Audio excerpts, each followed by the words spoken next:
অবশেষে বাধ্য হলে হুইয়ার ও সুপারকে পূর্ববর্তী দায়িত্বে ফিরিয়ে আনতে। তত্ত্বাবধায়কের কার্যাবলী পরিচালনা করার পর কিতাব পাঠ ও দস্তরখানার কাজ পরিচালনা করতে বেশ হিমশিম খাচ্ছিলাম। আর যদি অনুমতি প্রদান করেন তবে এখন দৈনিক কাজের ফিরিস্তি পেশ করব। তুমি এখন মহলের তত্ত্বাবধায়ক হিসাবে নিযুক্ত। তুমি দেখে শুনে সবকিছু ঠিক মতো পরিচালনা করবে।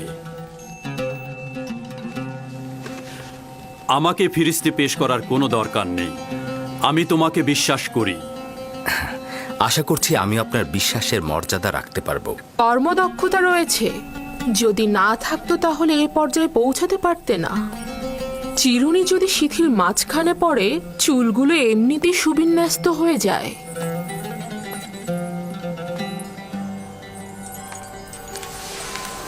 ইউজারশিফও রাজমহলের চিরুনি, বিশ্বস্তও বটে।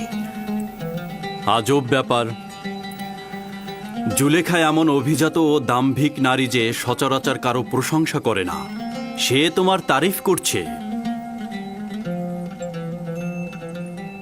নিঃসন্দেহে তুমি জুলেখার প্রশংসায় আন্দোলিত হবার পাশাপাশি রাজমহলের অধিবাসীদের প্রশংসাতেও আন্দোলিত হয়েছ। আমি বিশ্বাস করি ইউজারশিফ এখন রাজমহলের সকল অধিবাসীদের অন্তরে হুকুমত করে। আমি নিজেকে এই সকল প্রশংসার যোগ্য বলে মনে করি না। যদি আমার কোনো কাজে গাফিলতি থাকে তবে জনাবে মালিক অবশ্যই আমাকে সংশোধন করবেন। জনাবে মালিক, যদি আপনার অনুমতি হয় তবে আমি এখন উপস্থিতি ত্যাগ করব। তোমার এই মহলে আসা যাওয়া করবার কোনো অনুমতির প্রয়োজন নেই। তোমার যখন দরকার হবে যেতে পারবে, যখন দরকার হবে আসতে পারবে। শুক্রিয়া জনাবে মালিক।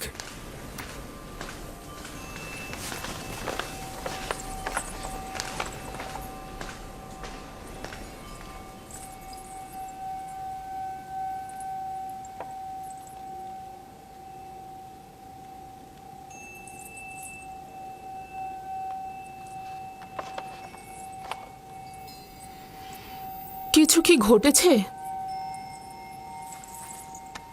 ইউজারশিপ পূর্বেও আমার সাথে অনেক বেশি অন্তরঙ্গ ছিল, কিন্তু কিছুদিন যাবৎ তার দৃষ্টি পর্যন্ত আমাকে প্রত্যাখ্যান করছে। ইউজারশিপ যা কিছু করছে তা হয়তো তার লজ্জা শরমের কারণে করছে। সে আর বালক নেই। রূপবান নারীর দিকে দৃষ্টিপাতকে আখলাক ও আদবের বরখেলাপ মনে করে সে। আমি তার এই আচরণকে অবজ্ঞা হিসেবে গ্রহণ করছি। সে হয়তো ভয় পাচ্ছে যে জুলেখার মায়াবী চোখের চাহনিতে সে প্রণয়াসক্ত হয়ে যাবে। আপনি সর্বদা সবকিছুকেই ঠাট্টা হিসেবে নিয়ে থাকেন। আমি সত্যিই বলেছি। রূপসীদের তীক্ষ্ণ দৃষ্টি থেকে সাবধান থাকা উচিত।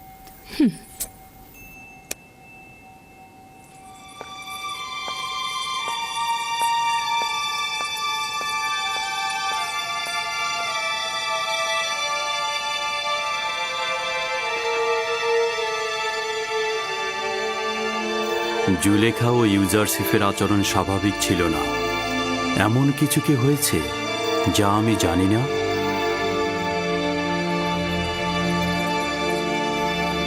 রাত হয়ে গেছে এবং আমি অনেক ক্লান্ত। বিশ্রাম করতে চাই, কেউ যেন বিরক্ত না করে। আপনি বিশ্রাম নিন, আমি এখানেই আছি আমার বানু।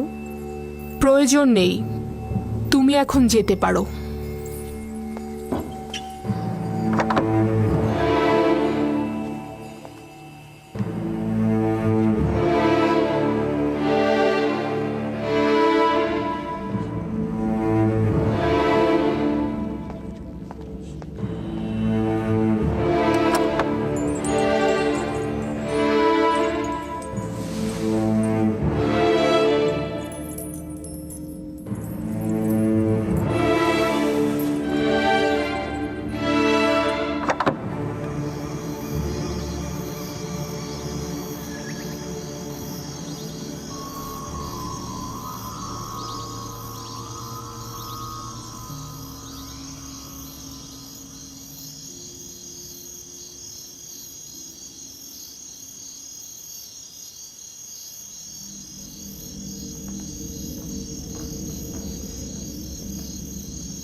খোদাবন্দ, নিজেকে আপনার পানে সমর্পণ করেছি। আমি ফিতনা সৃষ্টিকারী ও প্ররোচনা দানকারী শয়তানের মোকাবেলায় দুর্বল। আপনি ছাড়া কোনো পানাহা নেই। আমার ঈমান সংহত রাখার তৌফিক দান করুন। আমার কলবের আকৃষ্টতার মাহবুব তুমি। তোমার কাছে একটাই চাওয়া, আমাকে কখনোই নিজের অবস্থায় ছেড়ে দিয়ে একাকী করে দিও না। হে পরওয়ারদিগার, এমন যেন না হয় আমি কোনো চক্রান্তের জালে বন্দী হয়ে যাই এবং তখন আমার কোনো সাহায্যকারী না থাকে।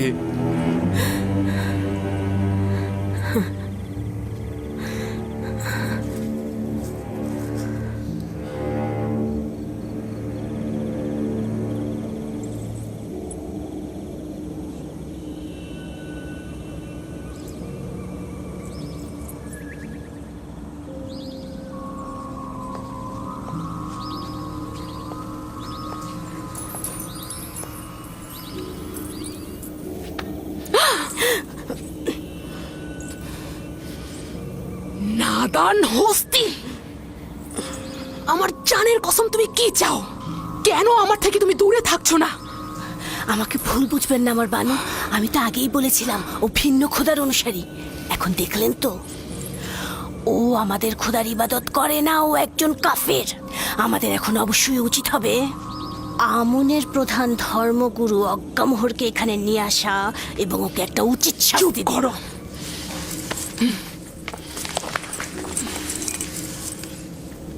যদি ইউজারসিফের ঈমান নিয়ে একটি কথাও প্রকাশ করো, যদি তার উপরে কোনো বিপদ নেমে আসে, তাহলে তোমার জান আমি নিয়ে নেব। ইউজারসিফকে আমি জীবিত অবস্থায় চাই, তার ঈমান নিয়ে আমার কোনো কাজ নেই, বুঝতে পেরেছো?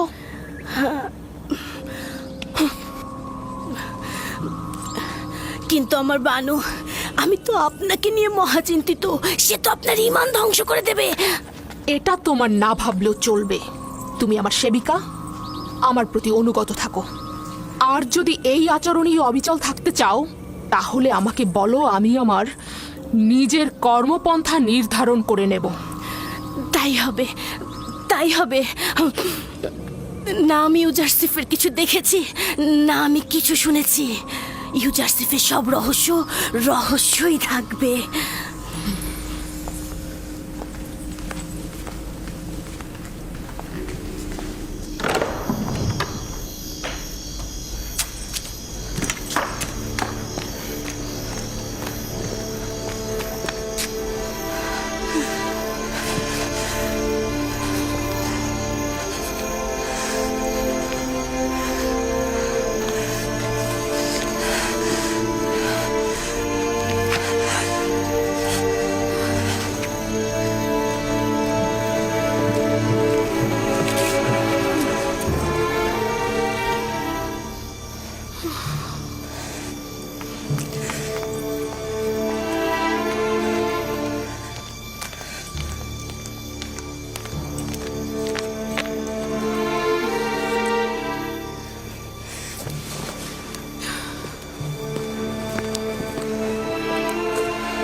নাদান হস্তি একটা প্রস্তাব দিতে চায়, কর্ণপাত করবেন?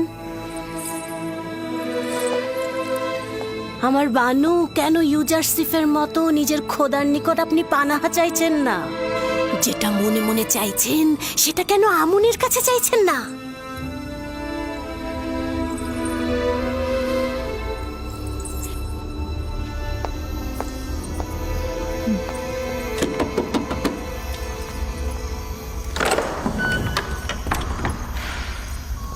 দরুদ মহান বানু।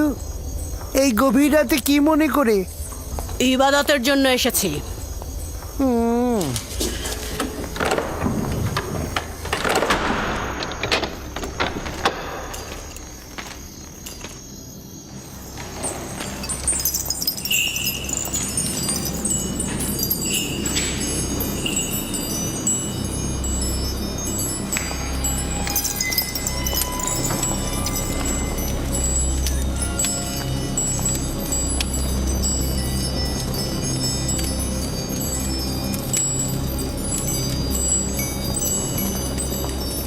যদি ইউজারশিপকে হস্তগত করতে পারি তাহলে পর্যাপ্ত হাদিয়া তোমার পায়ে অর্পণ করব।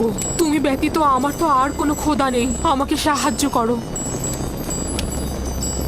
আমি তাকে ভালোবাসি, সে আমার সম্পদ, সে আমার কেনা গোলাম।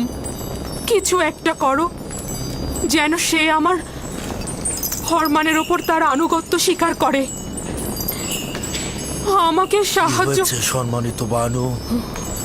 এই গভীর রজনীতে আমন তো ঘুমিয়ে আছেন, তাই বলছিলাম যে এত রাতে আমন খোদাকে বিরক্ত করা ঠিক হবে না আমার বানু। আপনি যখন প্রার্থনা করবেন আমুনের কাছে দোয়া চাইবেন যেন আমার উদ্দেশ্য হাসিল হয়। আপনাকে এবং আমুনকে পর্যাপ্ত হাদিয়া প্রদান করব। সকালবেলাও কিন্তু আমনের কাছে তাগাত করা যেত। এই আমুনকে আমানত হিসেবে নিচ্ছি। আজ রাতে তার সাথে গোপনে প্রয়োজনীয় কথা বলবো।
জানি না কেন আমুন আমাকে সাহায্য করছে না। আমি কি তার ইবাদতখানার ইলাহি নই? আমার বানু, যদি মহান আমুন না চাইতেন তাহলে আপনি এত ইজ্জত আর সম্মানের অধিকারী হতেন না। মহান আমুন আপনাকে মিশরের সব নারীর উপরে শ্রেষ্ঠত্ব আর এই রাজমহলে সবার উপরে নেতৃত্ব দিয়েছেন। কেন বেহুদা কথা বলছো? কিসের শ্রেষ্ঠত্ব, কিসের নেতৃত্ব? আমার কেনা গোলামের কাছে আমাকে এমন তুচ্ছ করেছে যে আমি কোনো মূল্যহীন প্রাণী, যার দিকে ক্ষণিকের জন্য দৃষ্টিপাত পর্যন্ত করা যায় না। রাজমহল ও শহরের ওপর শ্রেষ্ঠত্ব, আমাকে শুধু ইউজারশিপের ওপরে শ্রেষ্ঠত্ব দিলেই আমার জন্য কাফি। আজব ব্যাপার, আপনি কেন নিজেকে এত দুর্বল ভাবছেন আমার বানু? আপনি এই রাজমহলের বানু আর ইউজারশিপের মালিক। আর তাছাড়া একজন মালিক তো তার গোলামের ব্যাপারে যে কোনো সিদ্ধান্ত নিতে পারে আমার বানু। কেন ভিক্ষা আর মহব্বতের পরিবর্তে নিজের ক্ষমতা আর ইচ্ছার সুফল ভোগ করছেন না? তাই তো, একজন গোলামকে মহব্বত করে কি লাভ? আমি তাকে চাই, আর এটা তো আমার এখতিয়ার, এটা তো অস্বীকার করার কিছু নেই। হে মহান আমুন, আমাকে এব্রানি গোলামের কাছে পৌঁছাতে সাহায্য করো। যদি আনুকূল্য প্রদান করে ইউজারশিপের কাছে পৌঁছে দাও তাহলে আমুনের এবাদতখানায় শত শত স্বর্ণমুদ্রা হাদিয়া দেব।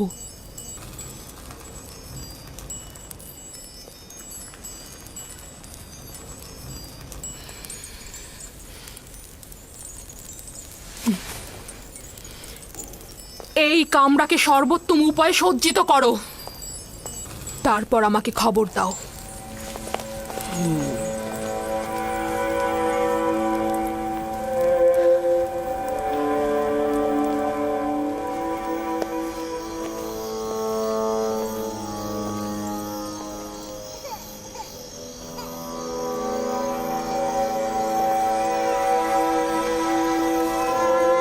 সিতেনে, বোন আমার,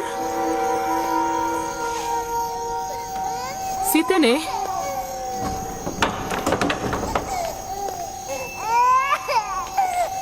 কিসেনের কান্না কি আপনাকে বিরক্ত করছে বানু? না, ওর কান্না শুনেই আমি তোমার কাছে এসেছি। ওর কি হয়েছে? ও এভাবে অস্থির হয়ে কাঁদছে কেন? জানি না বানু, ওর পেট তো ভরা আছে, কাপড়ও পরিষ্কার, কিন্তু কেন কাঁদছে বুঝতে পারছি না। তবে আজব কি জানেন, সেদিনও কিসেন এরকম কান্না করছিল, ইউজার সেফ এসে কোলে নেওয়াতে কান্না থেমে গেল। অদ্ভুত না? ইউজারসিফের আদর সকলকে শান্তি প্রদান করে। জাদু জানে। আপনি এত রাতে এখানে কি করছেন? হয়তো আমারও কিসেনের মতো ঘুম ভেঙে গেছে।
ইউজারসিফকে এখানে ডাকো। সে প্রবেশ করলে সপ্ত দরজা বন্ধ করে দেবে। তামা, তিয়া, মেনি সব গোলামকে এখান থেকে সরিয়ে নিয়ে যাও।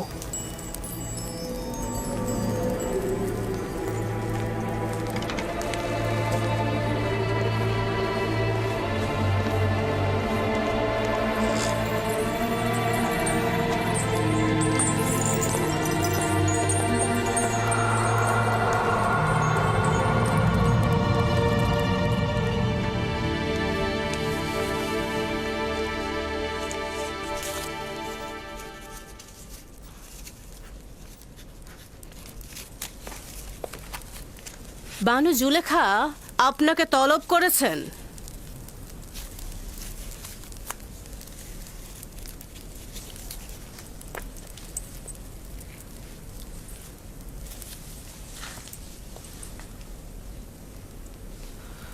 আপনি যান, আমি আসছি।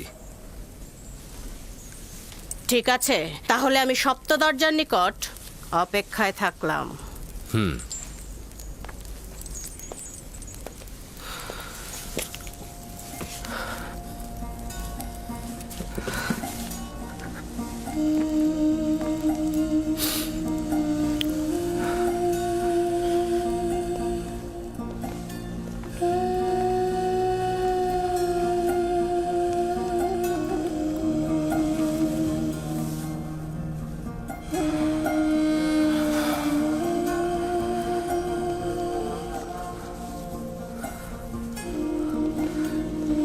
হে খোদা, আমাকে একা ছেড়ে দিও না। তুমি ছাড়া আমার আর কেউ নেই।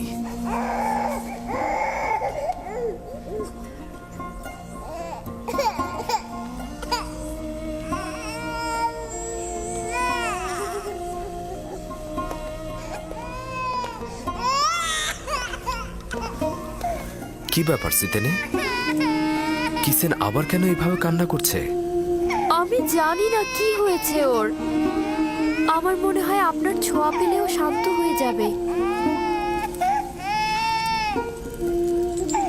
কি হলো, শান্ত হচ্ছে না কেন? সম্ভবত তার এই কান্না অন্য কোনো কারণ থেকে।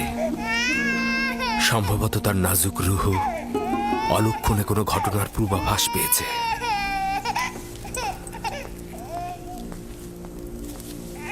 অলক্ষণে ঘটনা? কিসের ইঙ্গিত করে গেল?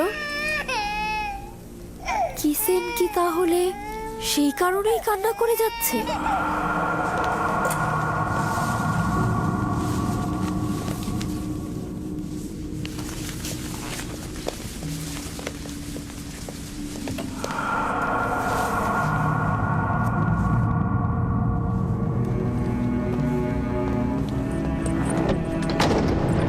যখন তখন যে কেউ এই কামরায় ঢুকতে পারে না। এই কামরায় প্রবেশ করতে হলে তাকে অবশ্যই 7টি দরজা অতিক্রম করতে হবে। এই 7টি দরজা শক্তভাবে তালাবদ্ধ থাকে, আর তালাবদ্ধ অবস্থায় যে কেউ চাইলেই সেখানে প্রবেশ বা বাহির হতে পারে না। আর এই দরজাগুলোর চাবি শুধুমাত্র বানু জুলেখার কাছেই সংরক্ষিত থাকে।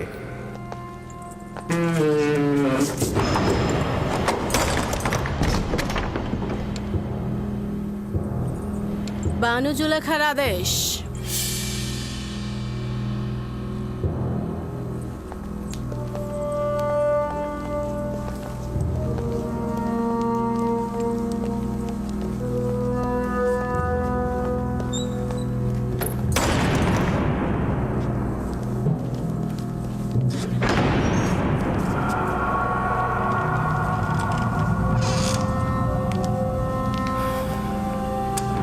দরুদ বানু জুলেখা।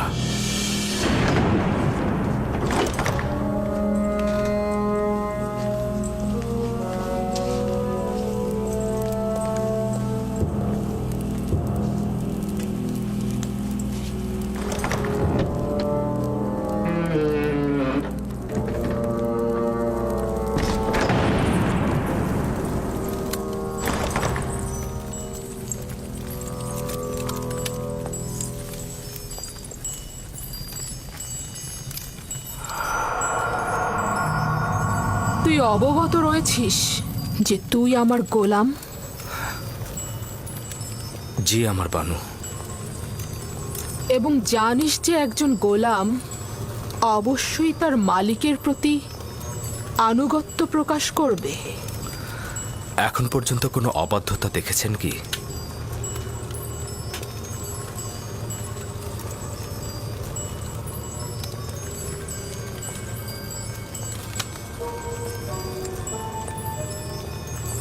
আজকেও তাহলে তুই আমার আনুগত্য পোষণ করবি? যদি কোনো আদেশ করেন অবশ্যই শিরোধার্য।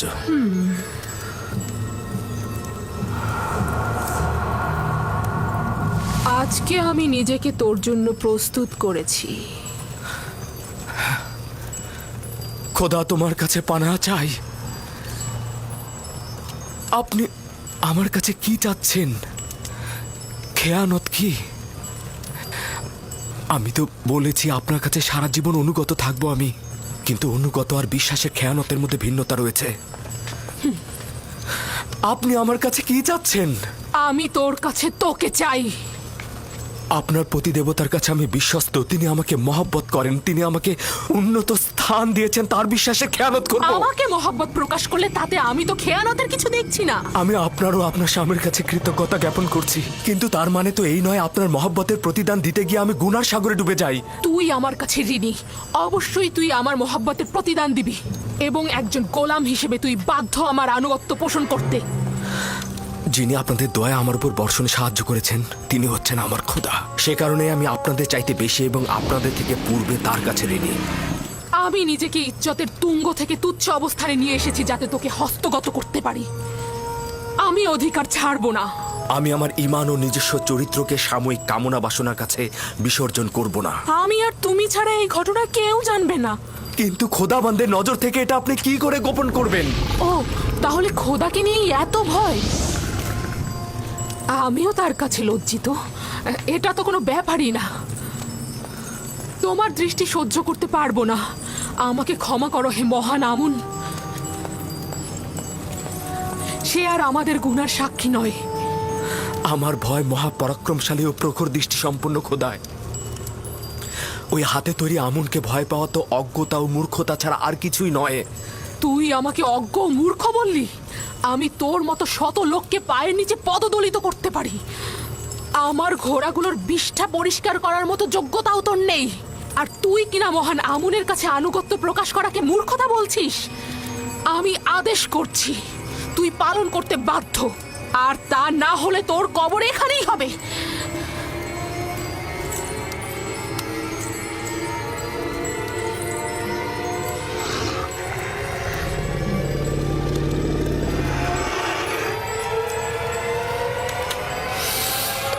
আপনার ফরমান তো আমি ততক্ষণই মানব যতক্ষণ আমার একাত্মবাদী খোদার ফরমানে কোনো ক্ষতি না হয়।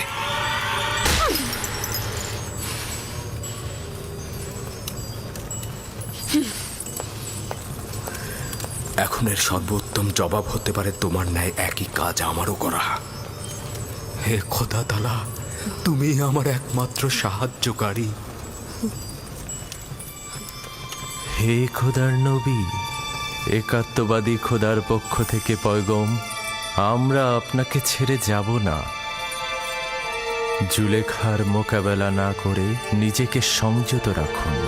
সে শয়তান দ্বারা পরিচালিত হচ্ছে। যেহেতু ইউসুফ তার কামনার প্রতি আনুগত্য করছে না, তাই সে জবরদস্তির আশ্রয় নিয়েছে।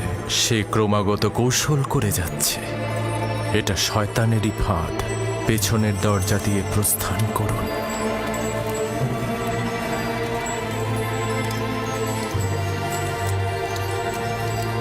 হে খোদার নবী, একাত্মবাদী খোদার পক্ষ থেকে এই পয়গম, পেছনের দরজা দিয়ে প্রস্থান করুন। প্রস্থান করুন। পালাবার পথ নেই, তুমি বাধ্য আনুগত্য স্বীকার করতে।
আমার মনে হয় এখানে কোনো খবর রয়েছে যার বিস্তারিত জানা দরকার। শুনতে চাচ্ছি, যে কেউ একজন কি বলবে? হায় আফসোস আমার, এই সকল মহব্বতের প্রতিদান দেখুন। দেখছেন তো আপনার সহধর্মিনীর সাথে সে কি আচরণ করেছে। এর শাস্তি কি? সে আপনার সহধর্মিনীর প্রতি কুদৃষ্টি পোষণ করেছে। তাকে কঠিন শাস্তি দিয়ে জেলখানায় নিক্ষেপ করুন। বানু জুলেখা মিথ্যা কথা বলছে জনাবে মালিক। আমি দেখেছি জনাবে আলী, ইউজারসিফ কৌশলে বানু জুলেখার কক্ষে প্রবেশ করছে। আলী জনাব, আমি এর বিপরীতে যে কোনো দলিলই নিয়ে আসি না কেন, সেটা আপনার কাছে গ্রহণযোগ্যতা কখনোই পাবে না। কারণ এতে বানু জুলেখার সম্মানহানি ঘটবে এবং আপনি তার পক্ষে রায় দেবেন। আর কারো সাহসও নেই সত্যটা বলার।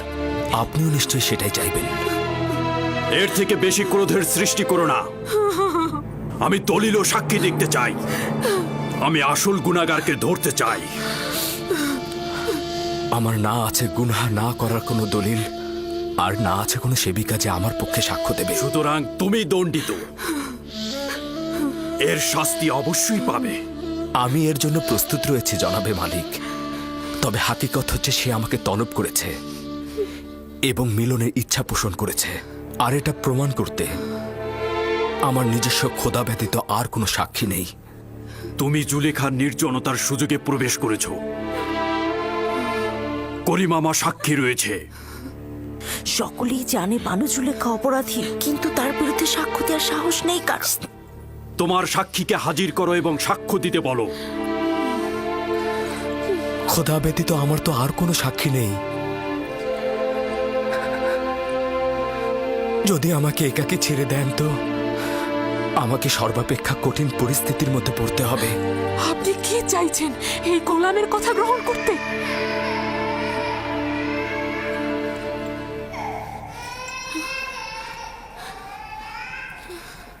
যদি নিজেকে নিষ্পাপ প্রমাণ করতে না পারো তাহলে এই মুহূর্তে প্রাণ বিসর্জন দেওয়ার জন্য প্রস্তুত হও। জনাবে আলী, আমি নিজে দেখেছি ইউজারসিফ রাজমহলের দিকে আসছিল। আসবার পথে সে বাচ্চাটির সঙ্গে খেলা করে এবং তারপর কৌশলে এই সপ্ত দরজা দিয়ে ঢুকে একটা একটা করে দরজা বন্ধ করছিল। আমি নিজের কক্ষে বিশ্রামরত অবস্থায় ছিলাম। তাকে নিজের শিয়রে দেখে চিৎকার করে সাহায্য চাইছিলাম, আর তখন সে পালাতে লাগলো। রুদামনকে এখানে ডাকো। ইউজারসিফের উচিত এখানেই শাস্তি পাওয়া।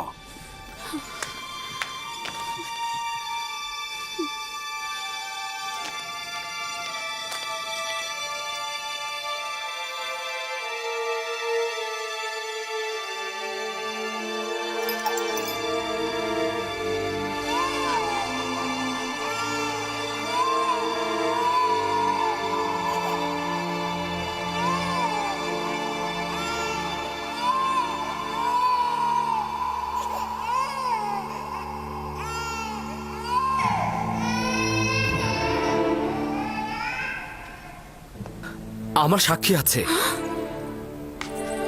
কে তোমার সাক্ষী? নিয়ে এসো তাকে। এই মুহূর্তে তাকে তলব করো। জি জনাবে মালিক, অবশ্যই আমি সাক্ষীকে হাজির করে সত্যটা প্রমাণ করে দেব। সে না আমাকে চেনে, আর বানু জুলেখাকেও চেনে না।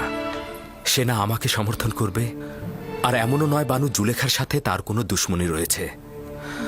সে তোতা পাখির মতো সত্যটা বলে যাবে, আর এতে কার লাভ হচ্ছে আর কার ক্ষতি হচ্ছে সেটা সে বুঝবে না। সে কে? শাস্তি পাবার পূর্বেই তাকে এখানে তলব করো। আমার সাক্ষী সেই শিশুটি যার কান্না আপনি এখনো শুনতে পাচ্ছেন। তুমি কি আমার সাথে ঠাট্টা করছো? না জনাবে মালিক, আপনার কাছে আমি তাগাদ করছি, ওই শিশুটিকে দয়া করে এখানে নিয়ে আসুন, তাহলেই সত্য প্রমাণিত হয়ে যাবে।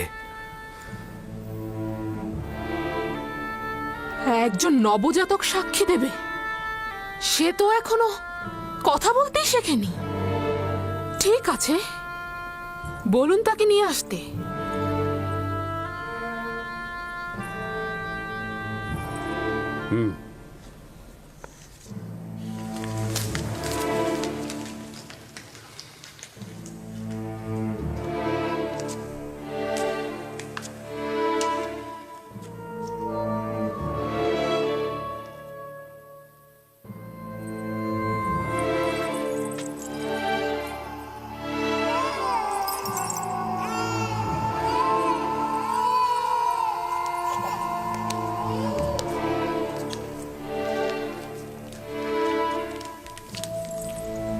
দরুদ আলী জনাব পুতিফার।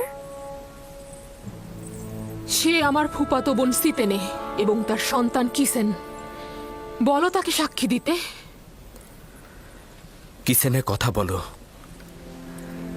যা তোমাকে খোদাতালা শিক্ষা দিয়েছে তা তুমি এখানে বলো।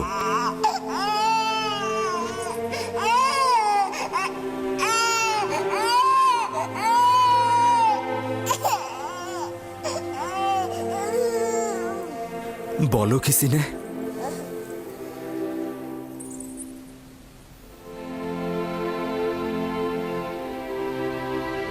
একাত্মবাদী খোদার ফরমানে তার একটি বাক্য বলবো। পিরান সামনের দিক থেকে ছেঁড়া থাকলে জুলেখা নিষ্পাপ, ইউসুফ গুনাহগার। আর যদি পিরান পেছনের দিক থেকে ছেঁড়া থাকে তবে জুলেখা পাপী, ইউসুফ নিষ্পাপ।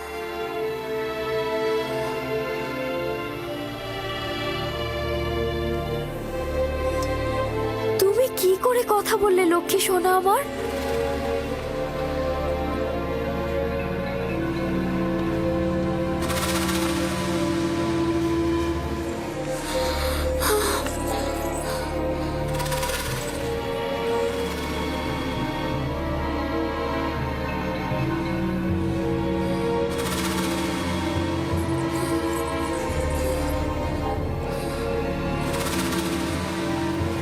তুমি নিজের কান্না দ্বারা আমাকে ধোঁকা দিতে চেয়েছিলে।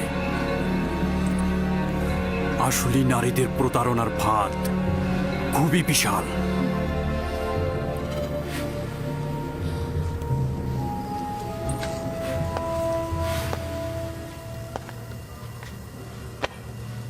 আমি যে অপবাদ তোমাকে দিয়েছি তার জন্য ক্ষমা চাচ্ছি।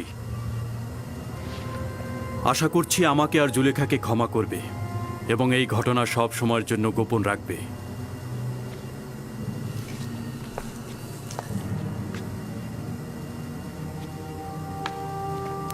কারো অধিকার নেই এই ঘটনা সম্পর্কে কাউকে কিছু বলার। যদি এই ঘটনা কেউ প্রকাশ করে থাকো তাহলে তাকে কঠিন শাস্তি দেব। চলে যাও।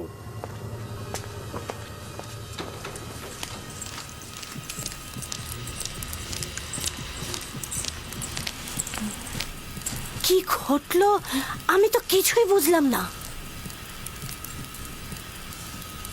একটা শিশু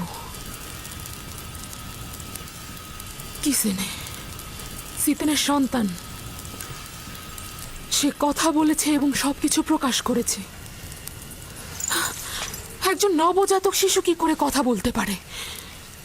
কিন্তু সে তো বলল। কিন্তু কিন্তু এটা কি করে সম্ভব?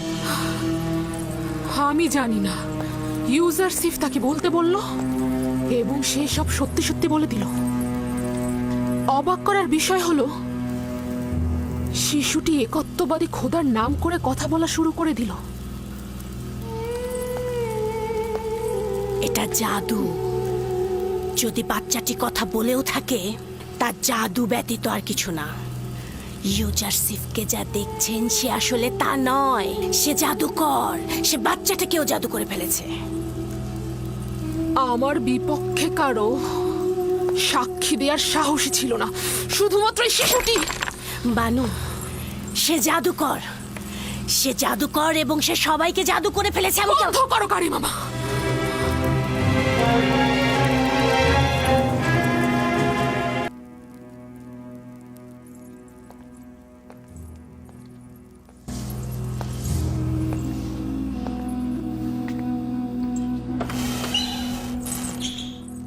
এই দরজাগুলো তো তালাবদ্ধ ছিল, তাহলে খুললো কি করে? আমিও বুঝতে পারছি না। সে দরজাগুলোতে স্পর্শও করেনি, কিন্তু দরজাগুলো খুলে গেল। তাহলে ভেবে দেখুন, আমি এমনি কি তাকে জাদুকর বলেছি? জাদুকর নয়, আমি বালক বয়স থেকে তাকে বড় করেছি। সে কোনোদিন কোনো জাদুকরের কাছে গিয়ে জাদু শেখেনি। তাহলে এই দরজা আর ওই বাচ্চাটি?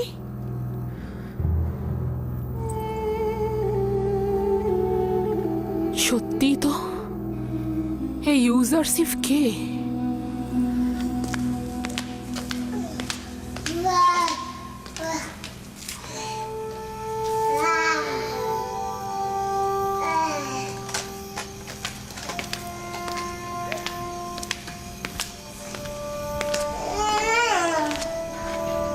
সিতেনে,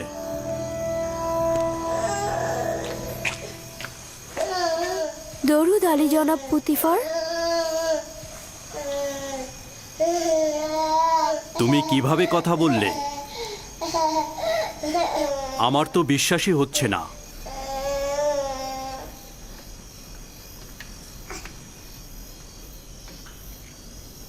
তুমি এখানে কি করছো? রাজমহলে কেন এসেছো? আমি আমার বোন জুলেখাকে দেখার উদ্দেশ্যে এসেছিলাম। আমি জানতাম না এরকম হবে, জানলে আমি কখনোই আসতাম না। তুমি তোমার মামাতো বোনের সাথে দেখা করতে এসেছো, সমস্যা নেই।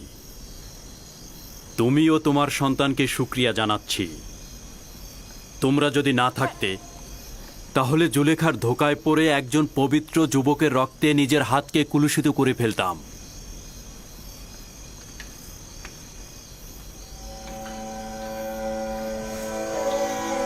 আমি তো বুঝতেই পারছি না তুমি কি করে কথা বললে। জানো না জুলেখার কি হাল হয়েছিল? 6 মাস বয়সে শিশু কথা বলেছে, আমি নিজের কানে শুনেছি।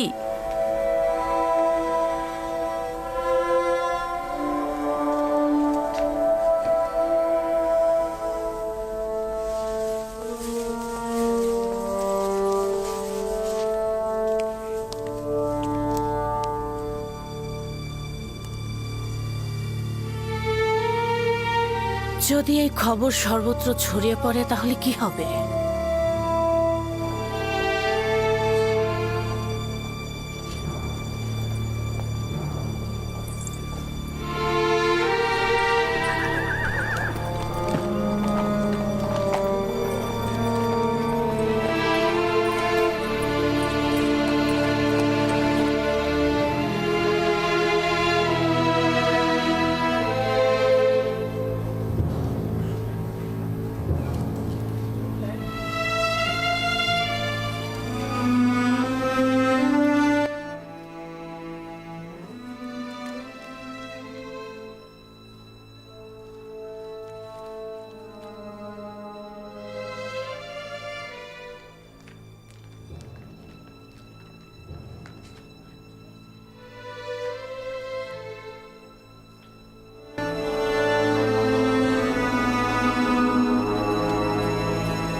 তাদের নাকি দীর্ঘদিনের সম্পর্ক ছিল।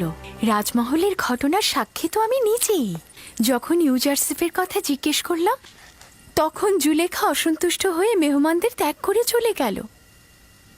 শহরের সর্বত্র এ সম্পর্কে কথা হচ্ছে।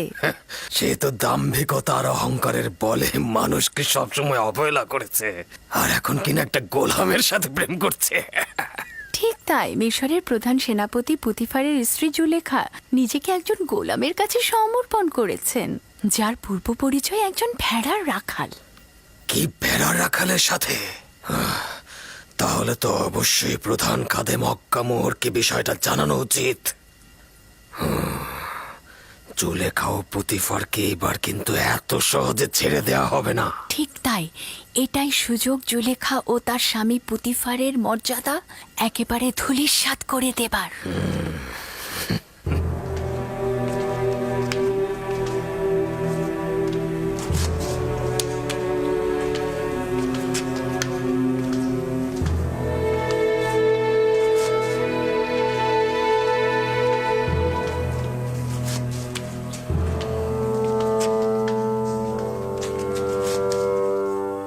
তোমাকে বলেছিলাম আমি কিছু সময় একা থাকবো, চলে যাও এখান থেকে।